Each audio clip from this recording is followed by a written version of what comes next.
kerugian itu dihitung. Ini kan tidak fair juga. Kita kan walaupun mereka korupsi, tapi kita jangan sampai menzolimi orang.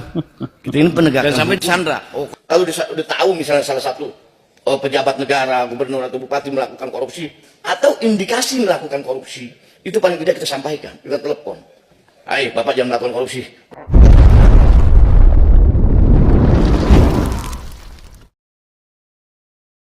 Assalamualaikum, halo sobat Telegi Populer dimanapun berada, semoga kalian tetap sehat selalu dan lancar rezekinya. Baik, sobat semuanya, ini ada video menarik ya yang baru-baru ini viral. Ada seorang anggota DPR dari fraksi PKB ya, Pak Hasbiallah Ilyas dari Komisi 3 DPR RI.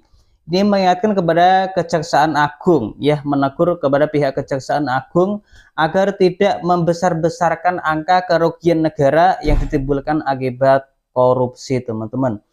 Dan yang menjadi greget di antara netizen ini adalah bahwa Bapak anggota DPR ini meminta agar pihak Kejagung tidak menzalimi orang yang berkorupsi. Kok kesannya membela orang yang korupsi? Nah, ini yang bikin warganet heboh ini. Kok bisa-bisanya dia ngomong seperti itu gitu loh ya. Oke, langsung aja kita saksikan bagaimana videonya berikut ini. Dalam kasus timah juga.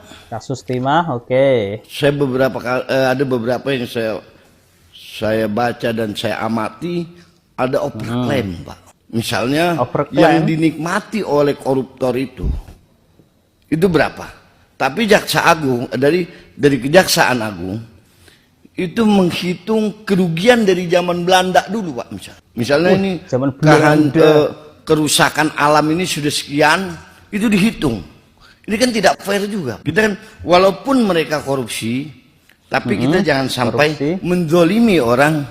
Kita ini penegakan. Nah ya, walaupun korupsi jangan sampai menzolimi orang. Maksudnya orang yang korupsi itu. Maksudnya apa ini Pak? Coba ya, bikin greget ini. Kita lanjut coba. Kami disandra. Oh, Kejaksaan Agung biar ingin dikatakan oh kami super power, kami terkuat, kami bisa mendapatkan uang banyak. Oh kita loh kok malah menuduh-nuduh, kok malah menyalah-nyalahkan pihak Kejaksaan Agung ini, gimana sih? Waduh, ini niat memberantas korupsi gak ini Pak ya? Jangan sampai hukum itu melihat popularitas tapi mengabaikan hukum. Nah, ini langsung ditanggapi oleh pihak Kejagung ini. Oke. Seperti seolah-olah ini nanti untuk popularitas, sekali lagi tidak begitu niat kami. Yang kami sampaikan kerugian negara awalnya itu memang dari perhitungan sementara penyidik, namun akan dipastikan oleh lembaga auditor. Oke, jadi ada lembaga auditornya yang mengaudit secara akurat ini. Jadi ini adalah jawaban sekak mati untuk Pak anggota DPR ini ya. Dikira Kejagung ini cuma cari popularitas dengan membesar-besarkan angka korupsi begitu. Tetapi sudah dibantah, ini nggak ada niat kami. Justru malah ini bagus loh kalau dibesar-besarkan biar dihitung semua kerugiannya ya. Biar bisa kelihatan berapa kerugiannya itu kan malah bagus ya. Supaya apa? Supaya nggak ada lagi yang mencoba-coba untuk korupsi besar atau kecil, biar bisa terdeteksi begitu loh ya. Ini kita simak bagaimana pendapat netizen tentang kegregetan mereka terhadap Bapak anggota DPR ini. Waduh, gawat ini. Tapi kita jangan sampai menzolimi orang. Waduh ya. Nih. Anggota dewan ngomongnya. Korupsi nggak boleh dizolimi. Jelas-jelas korupsi itu maling duit rakyat, ngerampok duit rakyat, zolim terhadap rakyat. Kok bisa-bisanya bilang jangan dizolimi? Kalau perlu negara ini yang korupsi hukuman mati. Itu Pak, betul. Biar bersih negara ini, biar nggak rusak. Rakyat jadi korban yang jadi belangsak semua duit dikorupsiin. Enak aja tuh ngomong. Pak Presiden tegas aja udahlah. Untuk korupsi ini hukuman mati aja udah. Itu Pak Presiden. Jangan didiemin. Hukuman mati ya. Jelas-jelas maling duit rakyat kok. Bahasanya nggak boleh dizolimi. Ngaco aja ini. Saya Sultan Sepuh, Ratu Kasepuhan Cirebon. Sepakat untuk korupsi hukuman mati aja udah. tanah-tanah siapa, wilayah-wilayah siapa, dikorupsiin aja. Gak mikir banyak rakyat yang kelaparan. Bisa-bisanya bicara seperti itu. Hati-hati Pak Dewan yang bicara. Korupsi, zolim terhadap rakyat.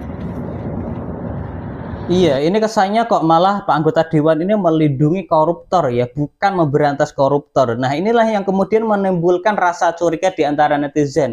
Ada yang meminta bahwa pihak kepolisian untuk mengusut ya Bapak anggota DPR ini karena memang ada indikasi ke arah situ begitu. Ini menurut netizen seperti itu. Dan teman-teman kalau kita flashback ya bahwa Pak Hasbillah Ilyas ya selaku anggota DPR yang memprotes Kejagung tadi itu ternyata pernah ya mengucapkan bahwa KPK kalau mau OTT itu harus telepon koruptor dulu.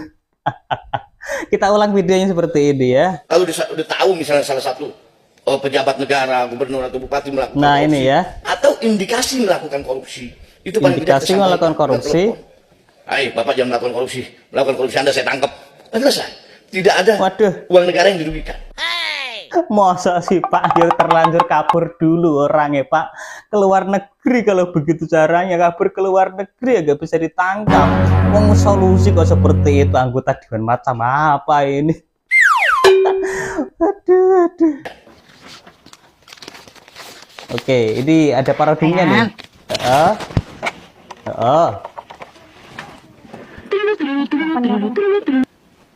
Halo? Ya. Halo Ibu. Selamat malam. Ya, malam. Saya dari petugas anti korupsi. Ingin menghimbau pada Ibu untuk tidak melakukan korupsi. Ah, iya Pak. Oh gitu Pak. Baik. Terima kasih atas kerjasamanya. Oke Pak. Selamat malam.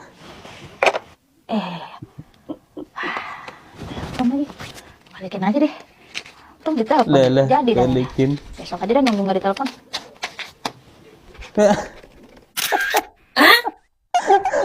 Ya gak semudah itu Barguso, ya gak semudah itu. Yang namanya orang korupsi kok penanganannya cuma ditelepon itu ya. Kabur duluan nanti. Halo Pak, selamat sore. Oke, iya Pak, selamat saya sore. Ketua KPK Pak. Iya Pak. Oh, maaf ganggu Pak. Iya.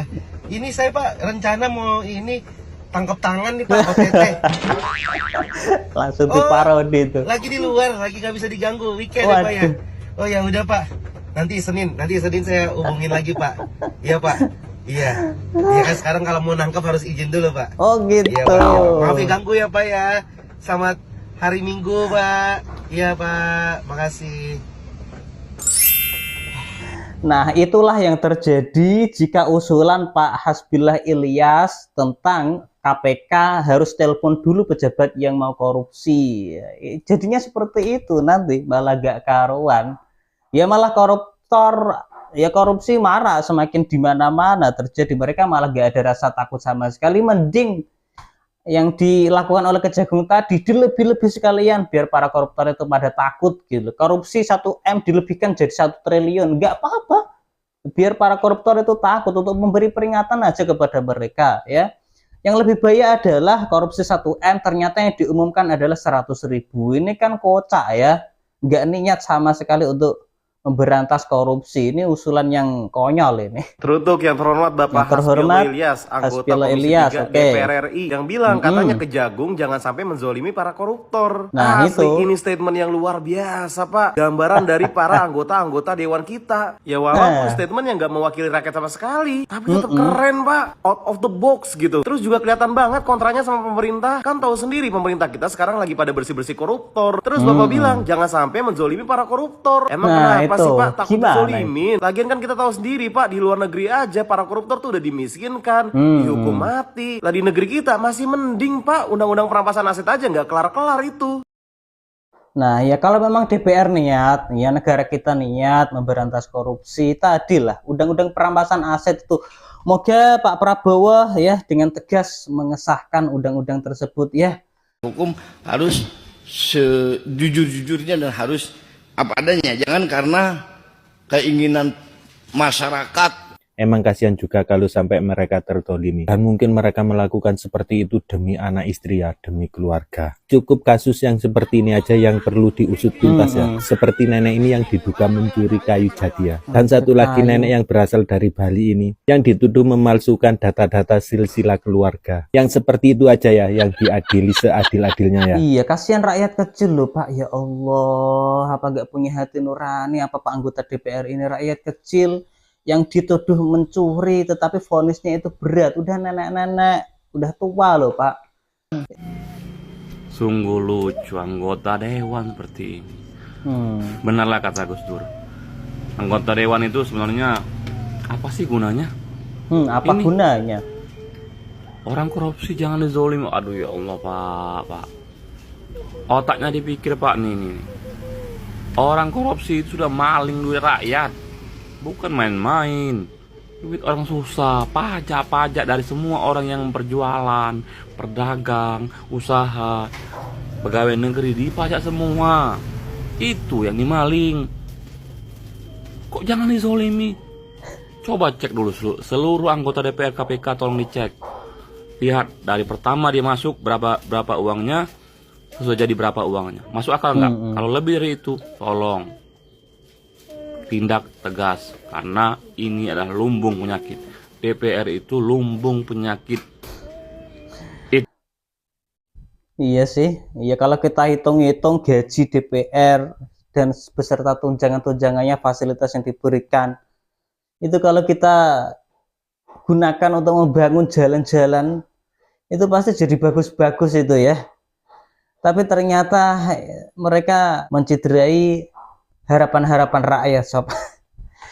Aduh, pejabat korupsi kok malah jangan didolimi ya. Pejabat yang korupsi itu sudah dolim kepada rakyat, mereka memakan uang rakyat kok. Malah DPR ini menuduh Kejagung jangan mendolimi yang korupsi. Ini apa gak kebalik begitu? Aduh, harusnya mereka itu dihukumlah seberat-beratnya. Bikinlah aturan supaya mereka itu jerah begitu. Jangan dikasih kelonggaran. Biar kapok, nggak dicontoh oleh calon-calon koruptor yang lainnya begitu.